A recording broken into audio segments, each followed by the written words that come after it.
बिस्मिल्लाहिर्रहमानिर्रहीम। अस्सलाम वालेकुम viewers, welcome to my channel cooking with Malika. उम्मीद है कि आप सब खैर आफियत से होंगे। अल्लाह ताला आपको हमेशा खुश और आबाद रखे, आमीन सुमा आमीन। तो व्यूअर्स, आज हम कद्दू को कद्दूकश किए बगैर मज़ेदार सा कद्दू का हलवा बनाने जा रहे हैं। जी हाँ व्यूअर्स, अब आपकी मेहनत भी कम लगेगी और फटाफट से मिनटों में ये इंशाल्लाह कद्दू का यानी कि लौकी का हलवा तैयार हो जाएगा। बस आपने करना क्या है, इस रेसिपी को बिल्कुल आखिर तक वॉच करना है।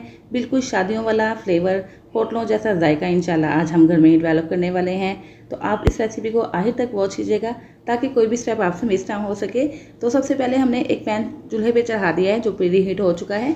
इसके अंदर 2 टेबलस्पून बस हमने देसी घी शामिल कर देना है। देसी घी में ही आपने ये हलवा बनाना है, बहुत अच्छा फ्लेवर आएगा। तो जैसे ही घी मेल्ट होगा, इसके अंदर हमने 3 से 4 अदद हरी इलायची लेकर ना उसके बीज निकाल के इसके अंदर शामिल करके इसको बस 30 सेकंड के लिए फ्राई करना है। जैसे ही इसके दाने फ्राई हो जाएंगे, इसके अंदर शामिल कर देंगे कद्दू। यहाँ पे मैंने एक लौकी का पीस लिया है जो कि 250 ग्राम के करीब है।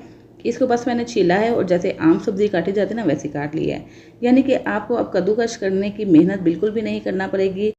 इस लौकी को आप बड़े टुकड़ों में काटें या जिस तरह मैंने छोटे टुकड़ों में काटा है इस तरह काट लें। दोनों तरह से ये कद्दू का हलवा बहुत बेहतरीन बनने वाला है, बहुत अच्छे तरीके से गलने वाला है। कुछ ट्रिक्स एंड टिप्स आपसे शेयर करती जाऊँगी साथ साथ, वो आप गौर से देख लीजिएगा ताकि आपको हर बात अच्छे तरीके से समझ में आ सके। तो इसको हमें फ्राई करना है, बस 4 से 5 मिनट में ये बहुत अच्छा सा फ्राई हो जाएगा। जैसे ये इस तरह का ट्रांसपेरेंट सा हो जाए ना और हल्का से इसके ऊपर लेयर सी आ जाए गोल्डन सी, तो बस उतना इसको हमें फ्राई करना है और ये इंशाल्लाह बहुत जल्दी फ्राई हो जाएगा, आपको ज़्यादा टाइम नहीं लगेगा। जैसे ये हल्का सा ट्रांसपेरेंट सा हो जाए, हल्का सा इसका कलर चेंज हो जाए यानी कि फ्राई की तरफ होना शुरू हो जाए, तो इसके अंदर हमने 1 गिलास दूध शामिल कर देना है। ये दूध पहले से ही बॉयल है और इसके अंदर मलाई भी मौजूद है। तो इस तरह का आपने दूध जो पहले से बॉयल हो वही इसके अंदर शामिल करना है, कच्चा दूध बिल्कुल भी शामिल ना कीजिएगा। तो जैसे ही ये दूध बॉयल आना शुरू हो जाए यानी कि यहाँ पे कद्दू अच्छे तरीके से पकना शुरू हो जाए और अच्छा सा एक बॉयल आ जाए, तो उसके बाद आप इसको कवर कीजिएगा और फ्लेम आपने बिल्कुल स्लो कर देना है। अगर फ्लेम थोड़ा सा भी आपका हाई रह गया ना तो ये दूध उमड़ कर बाहर को आ जाएगा। तो फ्लेम बिल्कुल स्लो कर दें, 15 से 20 मिनट के लिए इसको पकने के लिए छोड़ दें। ये देखिए यहाँ पे तकरीबन 15 मिनट गुजर चुके हैं। तो यहाँ पे मैं इसको मैश कर रही हूँ, कद्दू अच्छे से मैश हो रहा है, लेकिन थोड़ा सा इसके अंदर पानी बाकी है तो इसको भी हमें खुश करना है। तो इसको दोबारा से कवर कर लेंगे, इस पानी को भी अच्छे से तरीके से बिल्कुल लो फ्लेम पे पकते हुए ड्राई कर लेंगे। तो यहाँ पे आप देख सकते हैं कि यहाँ पे लौकी बिल्कुल अच्छे से मैश होना शुरू हो गई है। बिल्कुल स्पैचुला की मदद से आसानी से आप इसको मैश कर सकते हैं। जो दूध है ये देखें बगैर खोया डाले हुए बिल्कुल खोए जैसे इसका टेक्सचर आ रहा है, यानी कि दूध भी इसके अंदर अच्छे से खुश्क हो चुका है, दानेदार सा बन चुका है। यानी कि आपको इस हलवे के लिए खोया भी डालने की ज़रूरत बिल्कुल नहीं रहेगी। और जब ये कद्दू इस स्टेज पे आ जाए यानी कि पानी इसका ड्राई हो जाए, तो इसमें चीनी शामिल कर देंगे। यहाँ पे तकरीबन 6 टीस्पून के करीब मैंने चीनी शामिल की है। आप अपने टेस्ट के अकॉर्डिंग एडजस्ट कर सकते हैं। चीनी आपने बहुत एहतियात से शामिल करनी है क्योंकि ये अभी तो मिकदार में ज़्यादा ही हलवा लग रहा है, लेकिन जैसे जैसे इसको हम आगे चल के फ्राई करेंगे ना, ये बिल्कुल मिकदार में थोड़ा रहता जाएगा। तो बस चीनी भी आपने उसी लिहाज से बहुत एहतियात से शामिल करनी है। चीनी शामिल करने के बाद आप देखेंगे कि इसने पानी छोड़ा है, उस पानी को भी हमें ड्राई कर लेना है। जैसे ही पानी ड्राई हो जाए और ये देखें घी के बबल्स नज़र आना शुरू हो गया ना, तो इस स्टेज पे आके आप क्या कीजिएगा, कुछ ड्राई फ्रूट्स लेके उसको भी फ्राई कर लीजिएगा।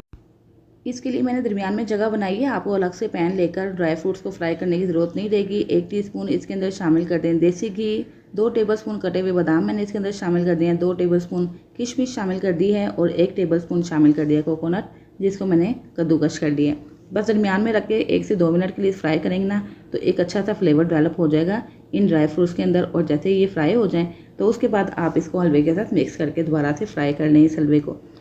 जैसे ही हलवा अच्छे से फ्राई हो जाएगा, इसके अंदर हम शामिल कर देंगे दूध की मलाई।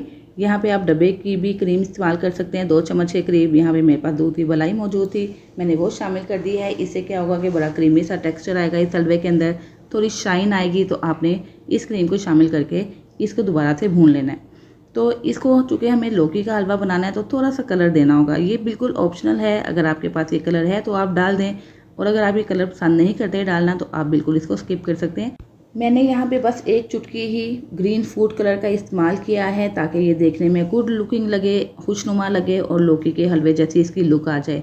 तो अगर आप ये नहीं डालना चाहते हैं तो आप इसको स्किप भी कर सकते हैं, लेकिन अगर आप स्किप करके खाएंगे तब भी आपको इसी तरह की लज्जत और जायका मिलने वाला है। रंगत को आप एक साइड पे रख के इसको ऐसे भी तैयार कर सकते हैं। फूड कलर शामिल करने के बाद इसको हम बहुत अच्छे तरीके से मिक्स करेंगे, दोबारा से भूनेंगे, इतना भूनेंगे कि कोई भी पानी का ज़रा इसके अंदर बाकी ना रहे।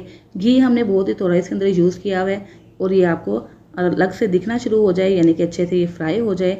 इसकी खुशबू पूरे मोहल्ले तक फैल जाए तो उसके बाद आप समझ लीजिए कि ये हलवा तैयार हो चुका है। क्योंकि जैसे जैसे आप बुनाई करेंगे ना, इसकी खुशबू बहुत ज़्यादा फैलेगी और बहुत ज़्यादा मुतासिर करेगी सूंघने वालों को। ज़रूर ट्राई कीजिएगा इस रेसिपी को बिल्कुल इन्हीं तरीक़ों के साथ और मुझे फ़ीडबैक भी दीजिएगा। ये देखिए कितना लजीज और मज़ेदार सा हलवा तैयार है। इसको आप मज़ीद डेकोरेट कर सकते हैं और गार्निश कर सकते हैं ड्राई फ्रूट्स के साथ, और ये देखने में इतना लजीज और लाजवाब है, खाने में उतना ही मज़ेदार है।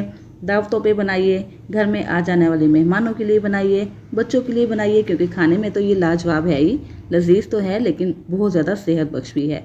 क्योंकि इसके अंदर देसी घी है, लौकी है जिसके बेशुमार फ़ायदे हैं, नट्स का इस्तेमाल किया गया है, तो इस तरह से ये एक मुकम्मल ग़िज़ा है, बहुत ही हेल्दी ग़िज़ा है। ज़रूर बना के दीजिएगा बच्चों को, खुद भी चाय के साथ आप इसको इंजॉय कर सकते हैं। बिल्कुल होटलों जैसा टेस्ट और फ्लेवर घर में डेवलप करें, बिल्कुल इसी तरीके से बनाकर और सबकी दाद वसूल कीजिए।